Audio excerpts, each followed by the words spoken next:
Assalamu alaikum урматтуу мекендештер. Биз Москва шаарынан сиздерге бир жаңылыкты бөлүшүп коелу дедик. Жаңылык эмес негизи. Көпчүлүгү билбейт да.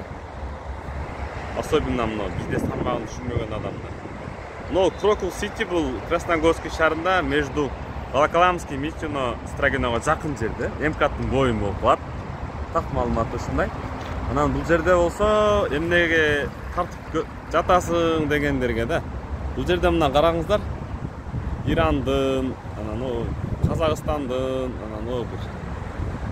Venezuela'nın, daha bir nede Kırgızistan'ın jelegi jeldirip Kırgızstары. Ayıptın alqağından Belarusya, Kitay, Tacikistan, Pakistan, Azerbaycan, Afganistan.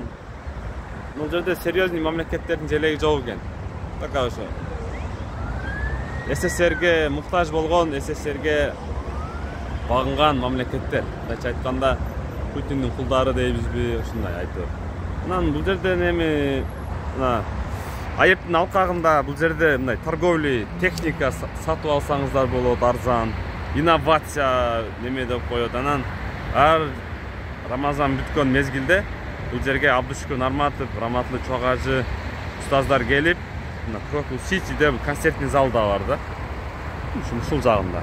Мынол жагында болсо ошо выставка болот, техника боюнча. Айтор ошондой.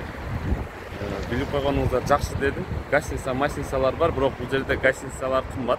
Мынол болсо Волоколамский болуп калат. Мына бийик түшүп аткан жандар, мына Волоколамский шеси болуп калат. Ушул зданиянын напротивинде кыргыз балдардын тонировка, оклейка, такси, анан май алмаштыруучу жайлары бар. Если кызык болсо, видеого лайк басып бөлүшүп кетиңиздер. Сиздердин ар бир комментарий жазсаңыздар деле, лайк бассаңыздар деле бизге күчтөн болот. Ушундай маалыматтарды тартып турабыз. Ассаламу алейкум, карман орозуңуздар кабыл болсун.